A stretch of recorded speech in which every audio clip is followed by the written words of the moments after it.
Hi. So I am really happy to be recording this behavior management training. This training was something that I have done a lot of in the past, just the general topic of behavior management. But specifically, I used this PowerPoint deck and this training at the 2025 Chosen for Life conference. And I felt it would be helpful to record it just for renewed content and information on behavior management that may be a little different than things you've heard before. So, we're just going to dive in. For anybody who doesn't know me, I'm Kayla. I think sometimes it's important to understand the context of the people that are sharing with you and who you may be learning from, because we all bring a lens to the table. Anytime that we're sharing anything, there's all of this history and context that I bring into that situation. And I think sometimes it can be helpful to know. So I'm a mom and I have two kids that live at my home with me every day that I get to put to bed and wake up in the morning and feed and play and all of these things. And that is so fun and so important to me. I became a mother through biology and through adoption. So a couple different contexts in which I, you know, arrived at being a mom. I'm a partner. I've been married to my husband for 11 and a half years now, and we've known each other through a lot of ups and downs. And I'm so grateful for him and his perspective and all that he brings into our relationship, but also the relationship of being a dad in our home. I'm a therapist, so I have a master's in clinical mental health counseling, and I'm a licensed professional counselor, as well as being a TBRI practitioner. That's one of the key foundational trainings that I received when I started at Uniting Hope in 2018. So I'm really grateful for that lens as well that I can apply in lots of different conversations, but really specifically conversations around behavior management. And then I'm also the director at Uniting Hope. And this is, as you know, a foster care agency that works really, really hard to do a good job in the world of foster care that can be so messy. And there's so many layers to all the things that are happening here. And so we certainly just want to do a good job in this space. So, these are some of the key things that we're going to be talking about in this training. What actually works, I think, is something that I'm always asking myself. There's all of these theories, and sometimes we receive training, and all of this sounds really good. But when I'm in my house, when my daughter is sassing me, when I don't know what to do and my son is throwing a tantrum, what actually works in those situations can feel different than what we hear. And so I want to be a really grounded communicator today to try to explain some things that I think can actually work. What we know is that trauma impacts the brain and behavior. So we can know for sure that kids in foster care have experienced so much trauma that they will be impacted by that trauma. It rewires the brain and impacts behaviors and our bodies. So what can we do to intervene to guide them toward different responses? That's just not going to happen overnight. That's something that's going to take time.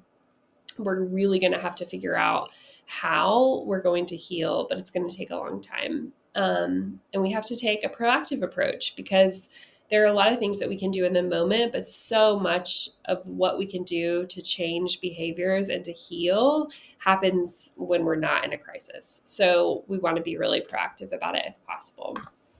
Whenever I start talking about trauma, I think in some ways people's eyes can kind of glaze over. Trauma is something that we hear all the time, trauma, trauma, trauma. And, sometimes I've even said it's like the thing we love to hate. It's like, let's talk all about trauma and everybody is a trauma informed caregiver and all of that stuff. But the reality is most people have a bike in their home, but if asked to draw a bike, if we made the bike that people draw in real time, there's research that says that bike couldn't actually function.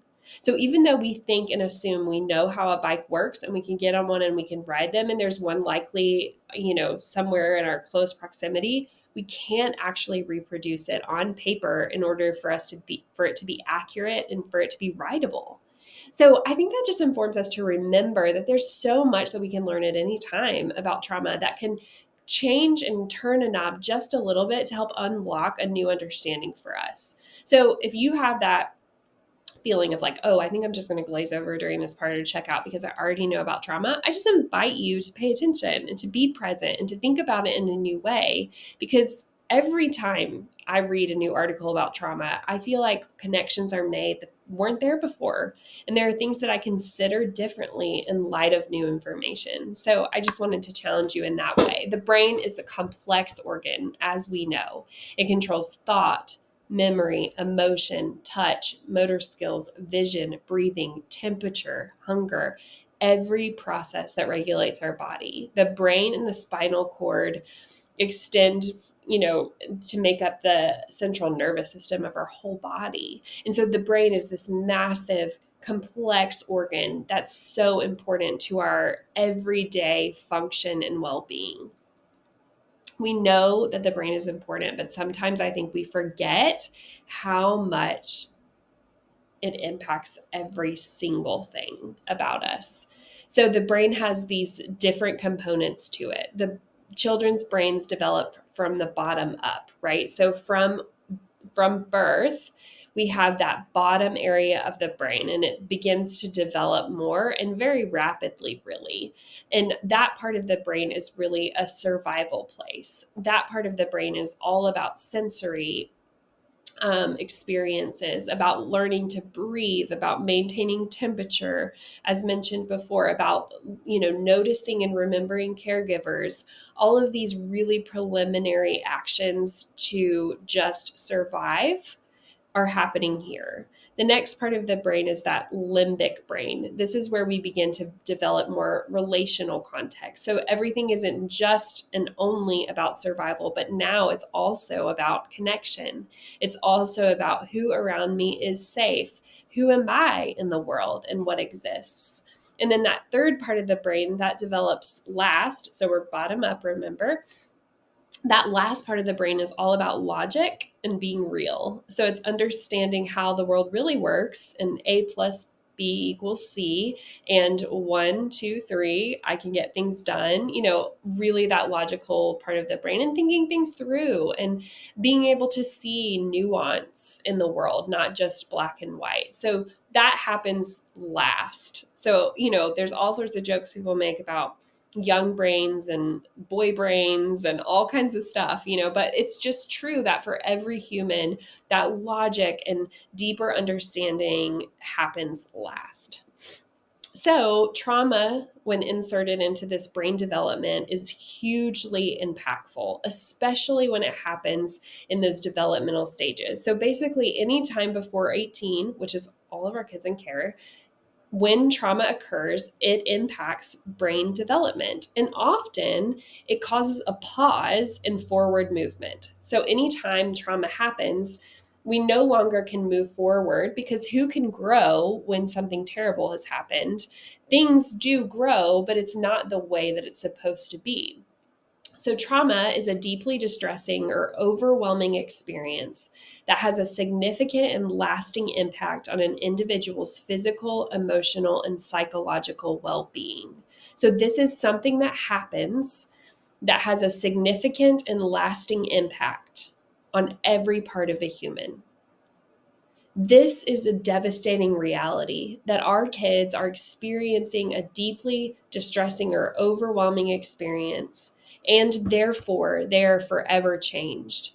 When we talk about trauma, we're talking about those things that happen one time, and then we're talking about those things that happen over and over and over again. So one traumatic incident may be a car accident, being in one or witnessing one and experiencing all of it in full capacity, making it a deeply distressing or overwhelming experience. And then it's sticking with us and us having those reactions to a car getting close to our car, or, all these different things that happen in those moments being really distressing to us and impacting us moving forward. So it's like a one-time, major trauma. But then we also have this more regularly occurring trauma, and then making it even more complex when we're pairing it with other types of trauma. So not having food when you need to be fed, not having a caregiver come when you cry, not being able to have your needs met regularly, feeling afraid and not being able to be soothed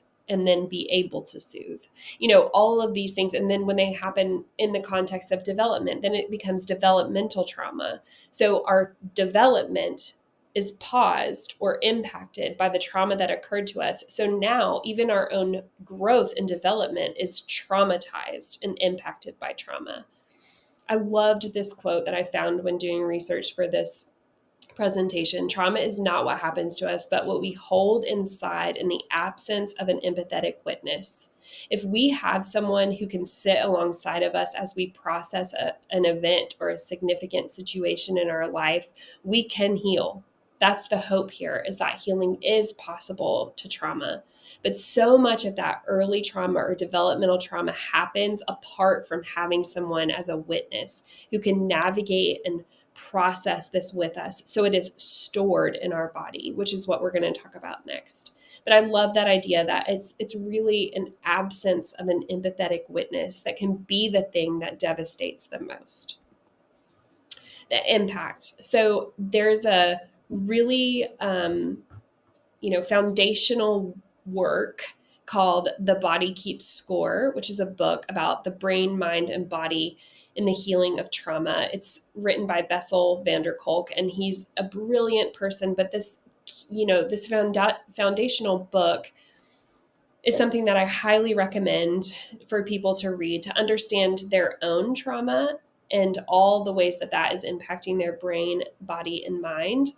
But additionally, for us to understand what is happening inside a child's brain and body as they've experienced things that we're not even aware of.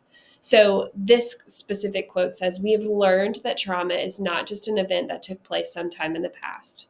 It's also the imprint left by an experience on mind, brain, and body. This imprint has ongoing consequences for how the human organism manages to survive in the present.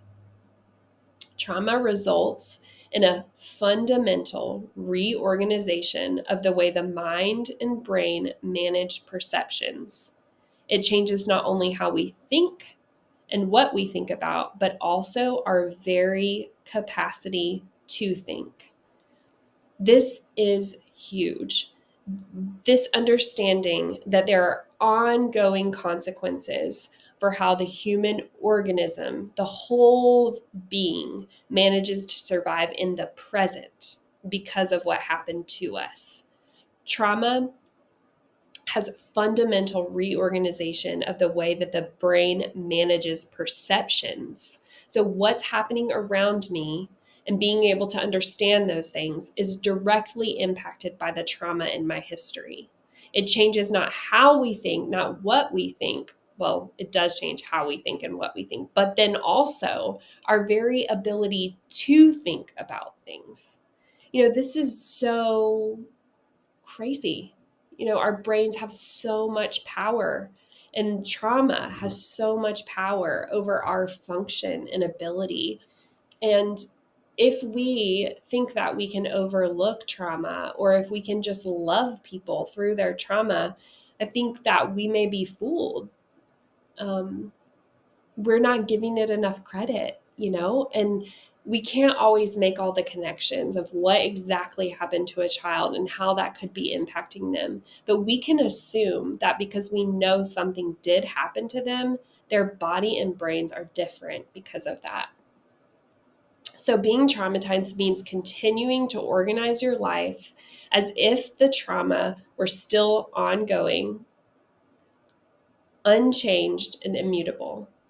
As an ever new encounter or event is contaminated. Every new event or encounter is contaminated by the past. So it's like that. It's like it's always being carried with me. So every single thing is impacted by that thing that happened. Traumatized people chronically feel unsafe in their bodies. It's like they have a gnawing interior discomfort. I think that that's so sad to think about the ways that our kids have this gnawing interior discomfort, and how important it is to help them to be able to heal, is to help them to know themselves better. Because if they don't feel safe inside their bodies, they will never feel safe anywhere. And we're going to talk about how important safety is, but it really is so important for us to see that trauma impacts the way we are with ourselves And that really matters. So, of course, that's going to impact the way that a child is with their caregiver, with their foster parents, or even with their biological parents. So, trauma really does have this huge, devastating impact on our brains and bodies and minds. And we can't ignore that. We have to see that. And then we'll know what to do, I think, moving forward. But so I really love visuals because they help me understand things so much better and so much more clearly than just words alone. And so this is really, that brain developing from the bottom up. This is a good example of how importance works. So a typical development looks like this: survival. It really doesn't require much of us because when our needs are met, those cells and those pathways in our brains learn to function quickly. They're like, oh, I cry and then I get my needs met. And then eventually I recognize my mom. I see her coming with the bottle. And now I don't really have to cry. I can just make a little noise to indicate I'm hungry. And so very quickly we can make connections on getting what we need. So survival doesn't take very much of our attention or of our brain space. And then we have to go to regulation. There's so many things happening to us all day. We learn to regulate, and that becomes a part of our brain and certainly has to respond to new encounters.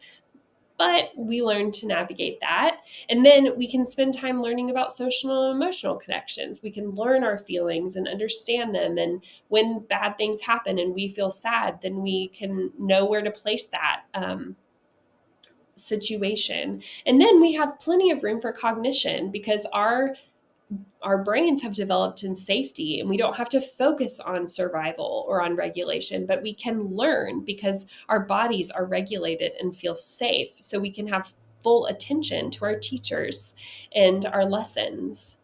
But developmental trauma significantly impacts that. So much of our brains are working in survival mode that is where the large majority of our focus is. So the development of that takes up so much space and so much of our efforts. And then we go upward, and it's easy to draw those conclusions that then we don't have much time and space and room for learning because we are just trying to survive. We are in survival mode so much and trying to regulate our bodies from flipping out so much that we have very little time and space for these other important parts of our brain development. What we see, these puzzle pieces are extremely helpful. The 7 pieces of developmental trauma, the 7 things that developmental trauma can really impact is sensory development. So being sensitive to senses and our bodies learning where they are in time and space, and smell, and all of these things are impacted.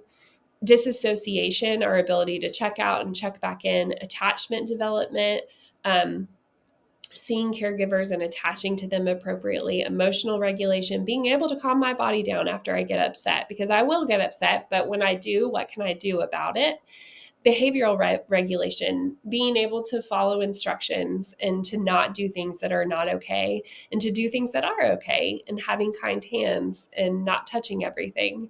Cognition, being able to learn and to grow and to have the mental capacity to learn new things like reading and math. Self-concept and identity development. Developmental trauma absolutely impacts our ability to understand ourselves, who we are, and how we relate to others, and also who we want to be and how we want to relate to others and be in relationship with other people. Disassociation, so, that's when a child may seem just totally unresponsive or unaware of what's happening in the present moment, is caused when 3 areas of the brain are disconnected from each other, when the 3 areas of the brain are disconnected from each other. So if that survival part of the brain, that lower brain, is separated from that middle part of the brain, that's when disassociation occurs, and then ongoing as well. So when those things are not working together, when they're not functioning at the right capacity, then that's when, you get that glazed over look from a kid, and they don't remember what they've done, and they don't know what's happening, and they're not aware of their present moment. Their bodies are checked out. I really like this visual too because everybody has a window of tolerance. There's when our bodies are overwhelmed, when we experience trauma, and then we're dealing with something else in different situations, then sometimes we have a smaller window of tolerance where anything allows us to get hyper aroused. So, a lot of noise in a grocery store or at church, maybe even, allows us to feel very agitated and we want to scream and hit, or just be very, very hyper vigilant in the situation, lots and lots of anxiety. But then we also can have a window of tolerance that allows us to be really hypo aroused, where we collapse, where we're zoned out, where we are just kind of uncomfortable, an empty shell, or really seem really down. This can also be something where we even start to see kids have a stomach ache and want to remove themselves from situations. And then those 4 F's that are spelled out there is fight, flight, or freeze, or fawn. And people are pretty familiar with fight, flight, or freeze because we kind of understand that. But fawn is also where this person is extremely interested in and complimentary of the person that wrongs them the most. So if they have a caregiver who's an abuser, they may fawn over that caregiver often. And that's a response that they have when they are triggered. That's a pathway that they've developed, that if you wrong or hurt me, then if I kind of have charisma toward you, then you may stop, or you may then change your attitude toward me, and that will work for me. Similar to fight, if I protect myself at all cost, if I can fight, then I'll be removed from the situation and I won't have to be there anymore, and I'm protecting myself. So all of these are our body and brain's efforts to be safe. It's just that they're not always used appropriately because they're survival mechanisms. Then we have this survival loop where we can constantly be in this state of hyper alert to danger. Then a normal cue or a danger cue occurs, and we go into those F's, the fight, flight, freeze, or fawn. We kind of have this response that we do from a normal or dangerous cue. And then we can't take in nurture or information to make sense of what's going on. So then we're back into high alert. So it's just this constant lack of understanding what's actually happening and responding out of that survival mode and being in that survival loop. So, with all of that in mind, the way that trauma impacts the brain and behavior and the body and the mind, our even ability to think, we know that that has an impact on how our kids are showing up in our homes and at school and in the world. It just is. So, what do we do about these things? So, next, we're going to talk about some practical and more theoretical things about how we can respond and how we can parent in the midst of a kid who we just know is dealing with survival loop and disassociation and fight, flight, or freeze responses and survival mode. So, the first thing that we can focus on is regulation. We want to help regulate a child. So it's very, very important for us to see that regulation is that bottom piece. It's the answer to helping the body get out of survival mode and move up to that next area of the brain. So we're also working in context with what we hope can happen in healing is that regulation becomes a small part of their everyday in order to relate and then reason at higher capacities over time. So this model is by Dr. Bruce Perry. He's a pioneering neuroscientist in the field of trauma and has shown us that to help a person who's experienced trauma to learn and think and reflect, we need to support them in a sequence, which prioritizes regulation first so that the brain stem can be calmed. The sequence is not linear. You may have to travel back and forth on the different R's multiple times in one interaction. So that I think that's really important for us to remember that this is something that happens and we may have to move up and down this at any given time. So regulation is very, very vital to helping calm the brainstem. If the brainstem is overreacting or overactive because it's trying to survive, then it won't be able to relate and reason. So we will never get to the point where we can have better behavior. So we have to start at regulation. So it's important to remember what really is regulation. Well, the design from the very beginning for our bodies was that someone else would regulate for us. So when we are born, we are incapable of surviving on our own. We need someone to respond to us when we cry. We need someone to help burp us. We need someone to feed us. And then eventually over time, we're going to do that alongside someone. So not only are in the very beginning, we'll say we're feeding the baby the bottle. Well, eventually, then they're feeding themselves the bottle while we're holding them, and then eventually, then they're just feeding themselves, and then we're the ones preparing their cup, their sippy cup, or their juice, or their milk, or their water, hopefully, right?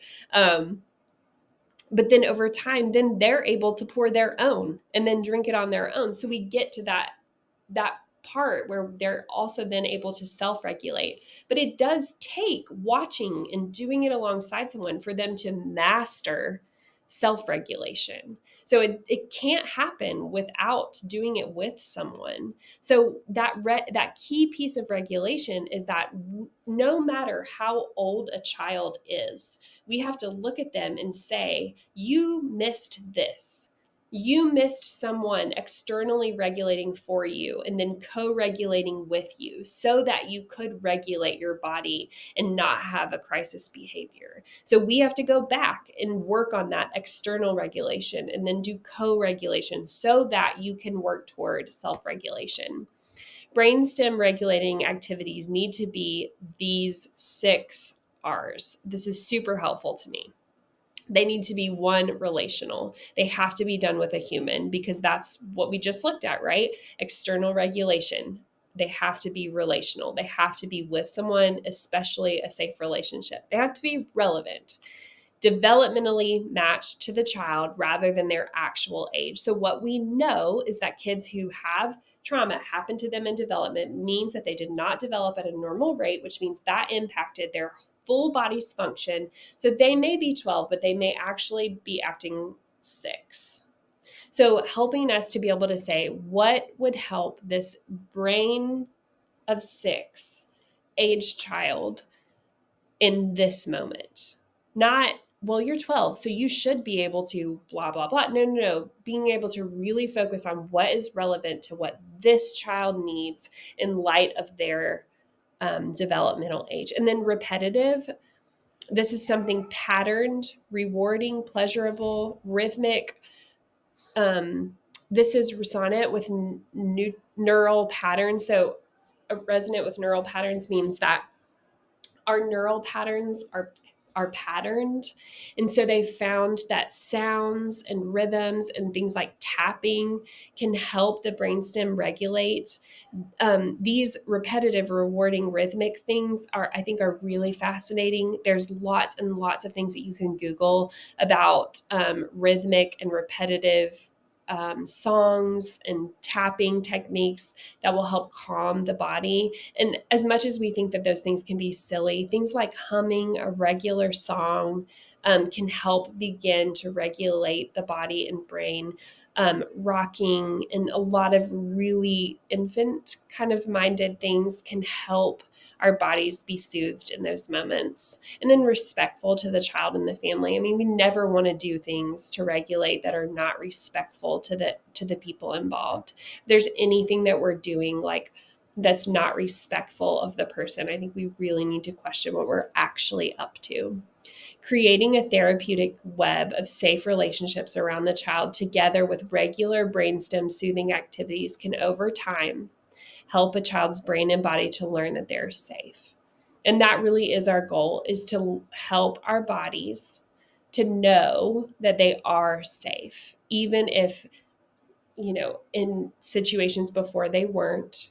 We want to help them be calm enough to see their surroundings and understand that they have a new cue and not a cue of danger, but a cue of safety. So these are some ideas specifically related to behaviors that are fight, that are flight, and that are freeze. And then also collapse. That one's pretty obvious to spot. But let's just focus in here. We may see that someone that fights, they may get hot and bothered, or they may be unable to follow house rules. They can't concentrate on any one thing. So here are some ideas we can do to help them regulate. Deep breathing, chewy foods, hanging, swinging, climbing. So having opportunities in your home for them to do these things. A warm bath with a lot of bubbles, a hot water bottle. I think that this is important to remember. Like if we're noticing a kid getting really agitated, we're starting to see a pattern where they get really agitated and then they start pushing, their siblings and taking up bites every second they get. We can go ahead and offer a really crunchy granola bar. And we can go ahead and say, hey, why don't you take a minute to just go do your swing in your room for a few minutes? There's so many opportunities for us to be proactive with regulation when we see the child and see what's going on for them. Sometimes I think this is a good opportunity to say, if a child is getting worked up in the moment, if that's the very first time you've ever suggested to swing or to do some deep breathing exercises, that's not going to be responded to well. And that's why we want to think about things proactively. How can we practice deep breathing before bed so that that's something that we can suggest when we notice a body getting agitated and irritated?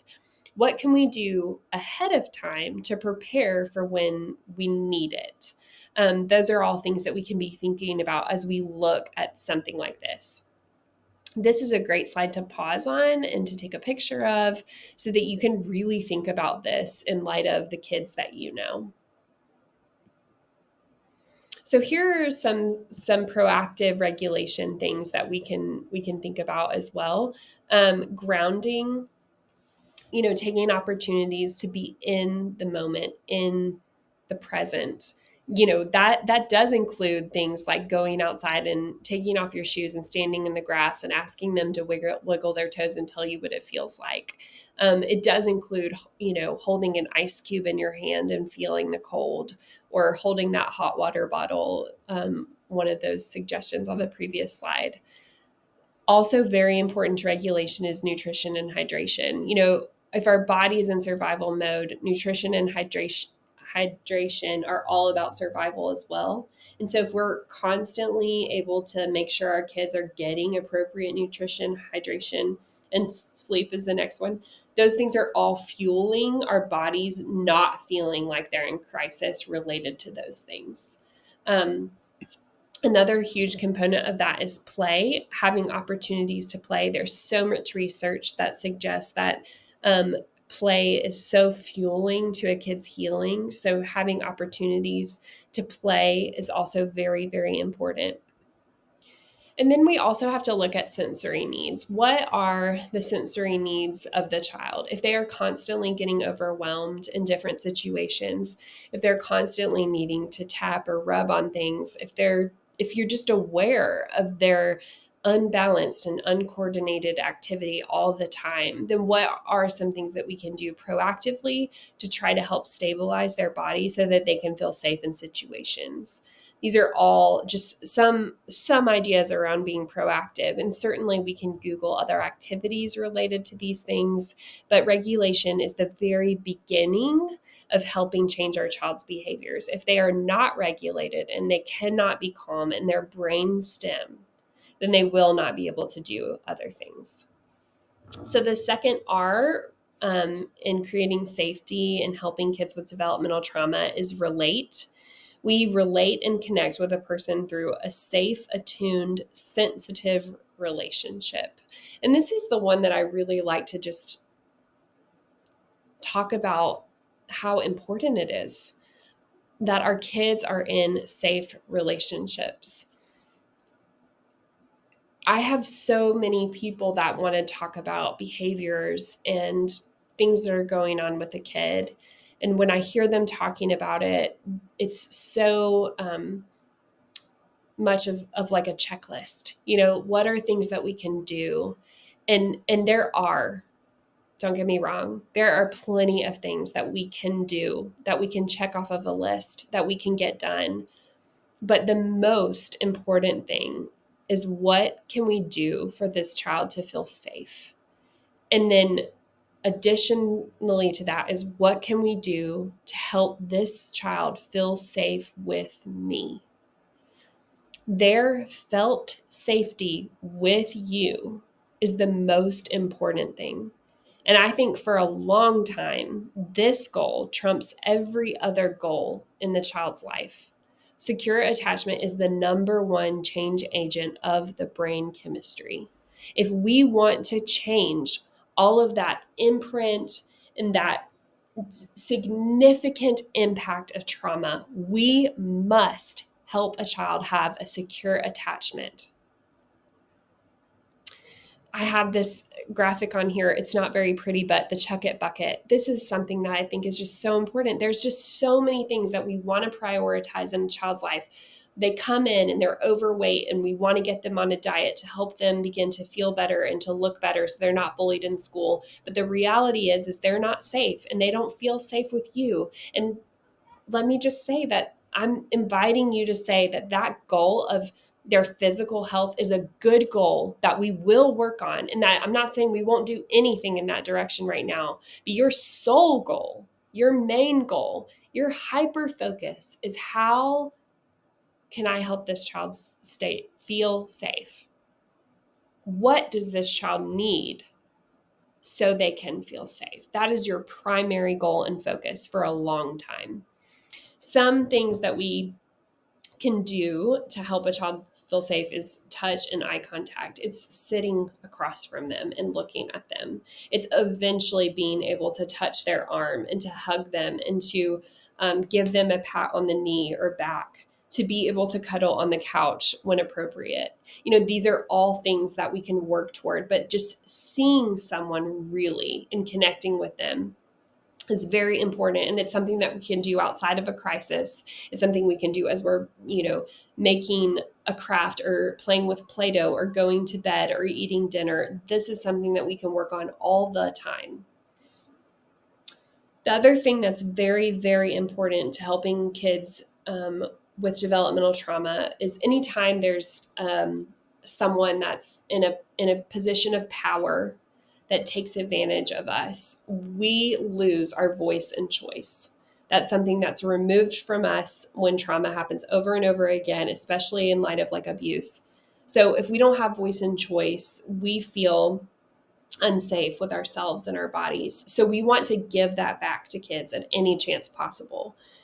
Any opportunity to give the child power and control over their life and of their situation and of their day, we should try, because that will empower them to feel safe with themselves and safe in the world. And our goal, remember, is that they feel safe. These are some other just practical ideas related to felt safety. And I think these are some things that, for some of you, this kind of stuff comes very easily. You have a clear and predictable schedule that everyone in your house knows at any given time, and that's just how you operate. And that's really, really great. But there are others of you that some of these things don't come as naturally for you, and that's okay too. But just inviting you to try some things and see if they can be helpful. So that clear and predictable schedule, we should not expect even an older child to be able to remember what's supposed to happen next. So many times I think parents get frustrated about those everyday things. Like, we always do dinner and then play. That's what we do. Why are you asking me when we're going to have dinner? We expect our kids sometimes to remember these things, and we can just know that they're not, because their brain development was different. And so we don't have to expect them to remember, but we can post the schedule of our days and of usual activities, or we can communicate them early in the day and keep communicating them throughout the day. But this helps kids stay safe and feel safe. Noticing of transitions can be really hard because of those cues that we're not sure how to interpret when we experience trauma. So being able to help them know, hey, new cues are coming. We're about to leave our house and go to church. So I want you to know we're going to get our clothes, in order. We're going to collect our things. We're going to load up in the car. We're going to drive to church. There's going to be a little time before the service starts. I'm going to check you into your classroom after you have a snack outside. And then you're going to meet, Miss Carol, who's there every week. And you're going to be with your friends for a little while. And then I'm going to come pick you back up. So we're going to leave in about 5 minutes. And I'm going to set a timer. So when that timer goes off, we're going to collect our things and load up in the car. Being able to give them as much time as possible to know what's coming, but then also to know that a transition is coming. We use a lot of timers in our house, and it's been real helpful. But we also have a lot of signals of when a transition is going to happen. So, I let my little girl snuggle in the mornings for a little while with her safe object. But there's a time where she needs to give that up so she can kind of transition to the next part of her day.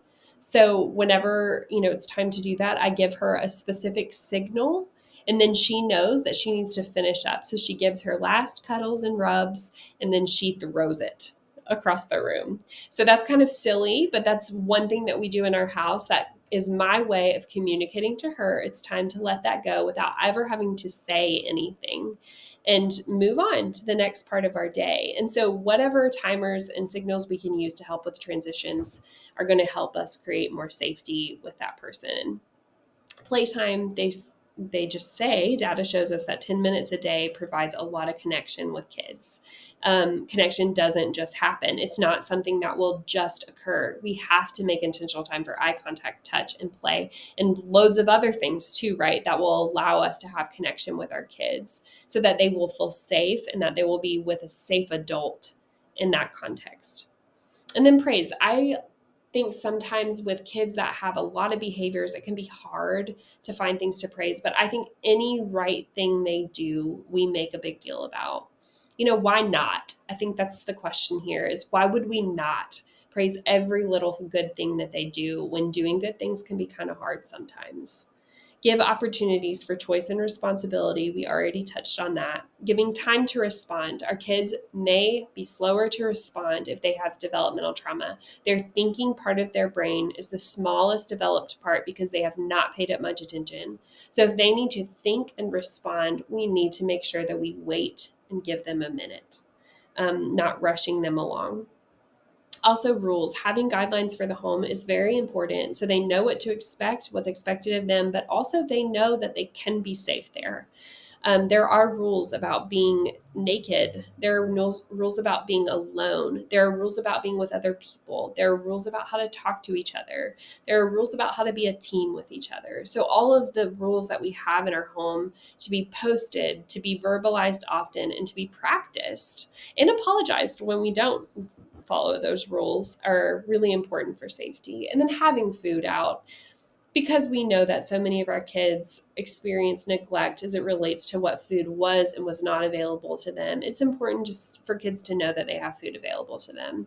And I think it's really important to have healthy foods. And it's also important to have their favorite junk food, to see them and what they need.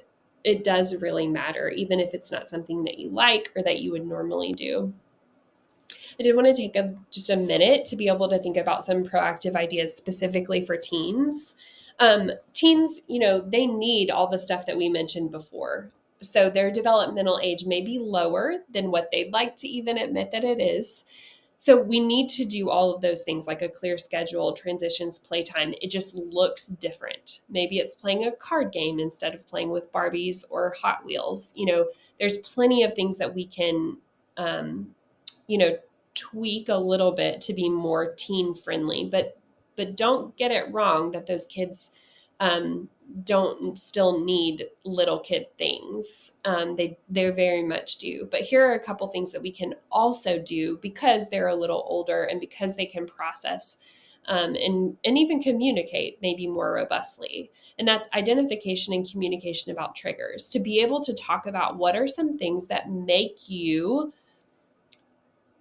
you're cued to enter into fight, flight, or freeze. And I think using that language, using the brain science language, can empower kids to understand their brains and bodies in light of their history and be able to help them their whole life.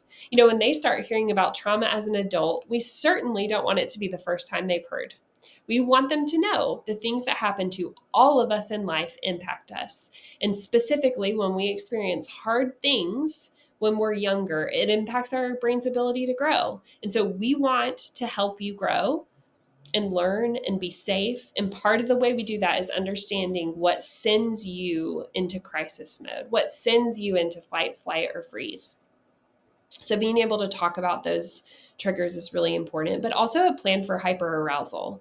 If what can we do when you start getting amped up? If that's high anxiety, high stress, high just activity, even what can we do for you? And having a plan and having some tools in our tool belt and helping them have the language. I need to do some deep breathing if I'm starting to feel really anxious and overwhelmed, because that will help me not have a panic attack. Or if I'm going to fight someone, what would help me is just to leave. So having a plan for, well, where in our neighborhood is okay for you to go? Let's talk about that ahead of time and be proactive about it so that it's clear to everyone that when they get worked up and they just leave your house, you're not calling the police immediately because you have a plan and you're checking on the plan and you're ensuring that they actually are doing that. But when they do that, you're then praising them dramatically for following through on the plan for when they're hyper aroused. Clarity about felt safety. So saying, is there anything I can do to help you feel safe? That is a super important part of it, is showing up to the scene and being the empathetic witness. I see that you're worked up and I want you to feel safe. How can I be a part of that or not?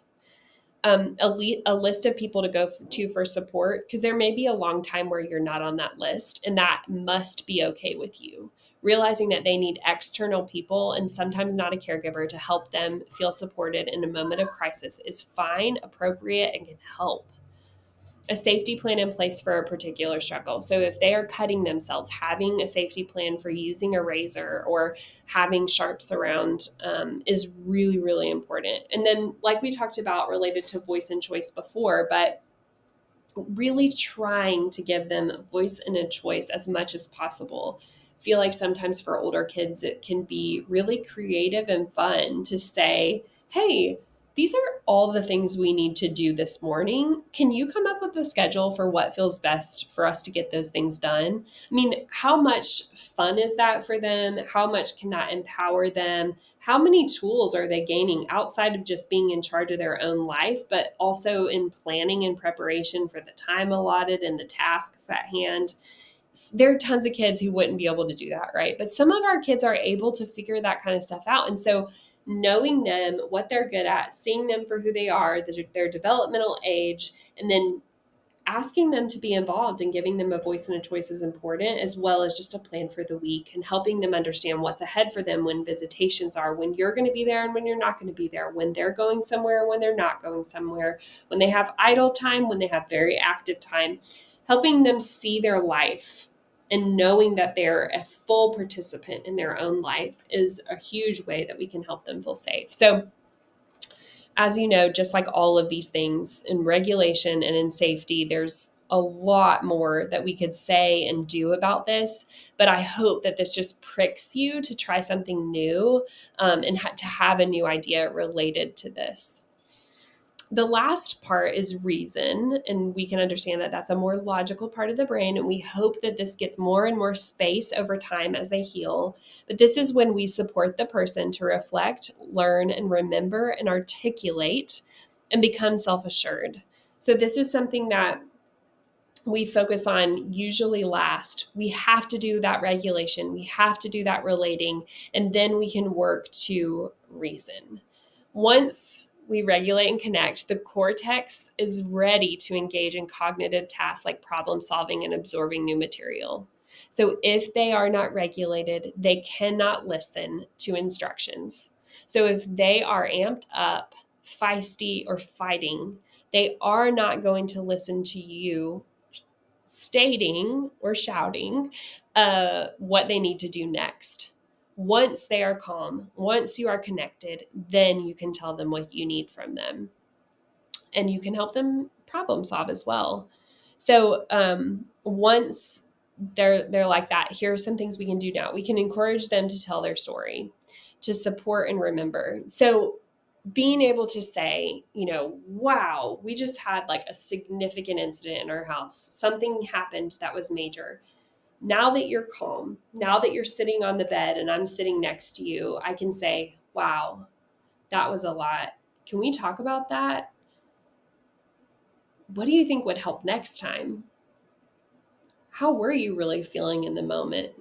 Being able to really think it through then, I think is great, and is a great tool.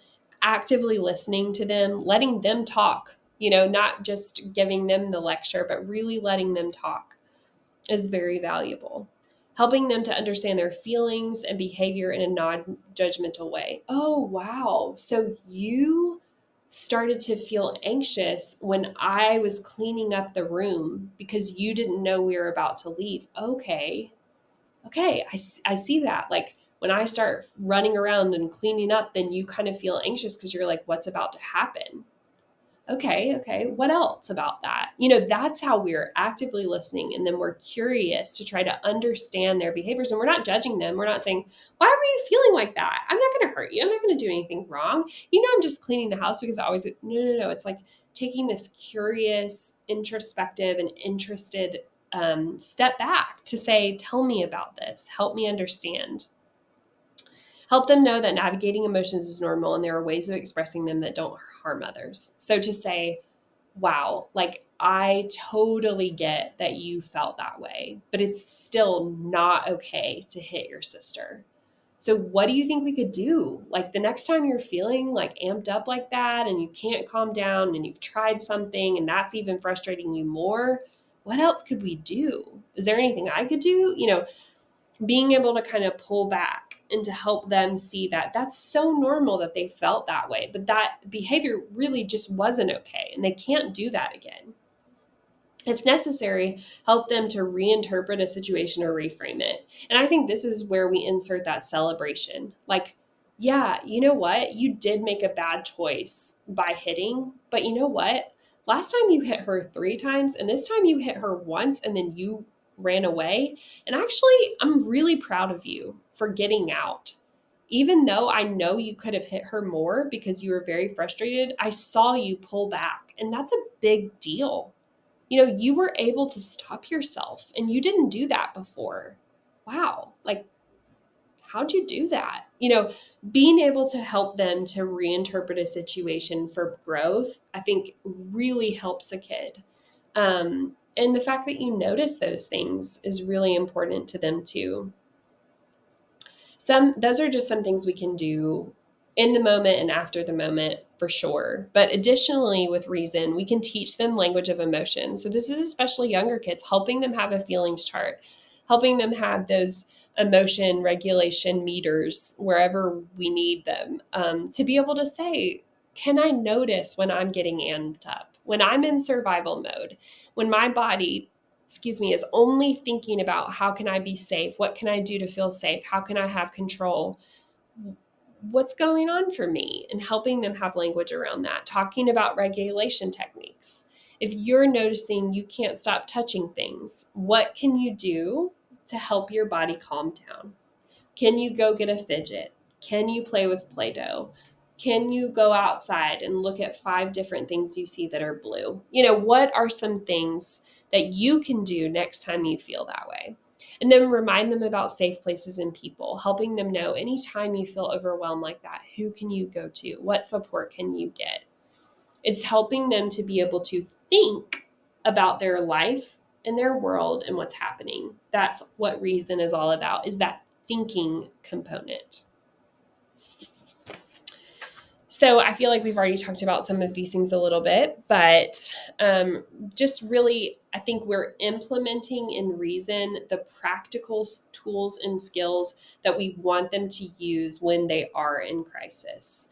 When their brains are operating in survival mode, we want them to have reasoned enough that they can insert their reason into their regulation, into their grounding, into their breathing and soothing themselves, to have emotional regulation. Another huge practice skill that we can do is this nonviolent communication. There's a lot of information about nonviolent communication in the world, and I think I really encourage us to all consider equipping our kids with this kind of phrase: I feel blank because blank, I need blank. This is a great way to realize that we can't control other people. We can't control what they do, but we can express ourselves and we can ask for what we need. That we play a role in relationships and we're able to express ourselves. And this is a practical skill in order to try to get what we need. So I think there's a lot of other reason skills that we can look into, but I think these are core components: is what can we do now to help us when we have a cue of danger or a normal cue that we don't know how to deal with because of all that we've experienced in our life. So as we wrap up, I just want to focus back about you. You are the greatest indicator of healing for any child. It's you. It's not all the services we put in place. It's not all the therapists. It's not all of the stuff, but it's you and your relationship with them that has the highest indication that a child can heal. That's so powerful. You're the most important thing. Being able to feel safe with other people is probably the single most important aspect of mental health. Safe connections are fundamental to a meaningful and satisfying life. I want our foster kids to feel safe in your homes so that they can learn to feel safe with you, so they can learn to feel safe inside their own bodies, so they can feel safe in the world, so they can have meaningful and satisfying lives. Trauma is devastating and terrible and long lasting and detrimental to our bodies and brains and our development. And it does have a lasting impact. It's not just going to be erased. And there's nothing that we can do. There's no magic wand that we can wave to heal all of that. But if we can provide them safe connections, if we can help them begin to feel safe in their own bodies and with you and then in the world, they will go on. They will go on to live healthy, happy, meaningful, and satisfying lives. And that is so hopeful. You are such an important part of the healing equation. And if we remove you, it won't be as good. So that means you have some responsibility in this. Not only do you need to step up to the plate and be equipped to do many of these things and to try them and to apologize when you mess up, but you need to be okay. You need to know your own triggers. You need to be able to regulate your own body so that you can be thinking, you can be able to be fully present with them when they need you in relationship and when they need you in regulation. If you are the healing component, you cannot be operating in survival mode. You must be operating in health and in stability and in safety. So do whatever you need to do so that you can be a healthy adult in their life, so that you can help them heal. This is really the hope for me, is that, it's the people that make it happen. It's the people that heal. That's amazing. And so I just want to share this blessing with you. And then I'm going to pray for you, for anyone that watches this, that it could be helpful to them and impactful to them. So do whatever you choose to do. If that's close your eyes, even though you're watching on a screen, or if it's just sitting and accepting. But I want you to read, just to hear this. Blessed are you who trust that when your emotions waver, there is a love that doesn't, a hope that stays, a peace that rests, in your hands. May you find calm in your unsteadiness. May you be reminded that this ache will pass and that in the meantime, you are not alone. God, thank you that these amazing people have said yes to do this hard, holy, important work of helping children to find regulation, relationships, and reason that they can feel safe. I can just imagine that so much of what you want to see for these kids is to help them feel safe with these caregivers so that they can feel safe with you. You're the most safe thing I know, and yet it must be scary to feel like someone else is in control of your life, especially when someone else has already done damage in that way. I pray for healing. I pray for hope in all of our homes. God, help us to do this work so that we can continue to do your work. We love you and we trust you with the mess of trauma, and we trust you with the healing of all of these things. In your name I pray, amen.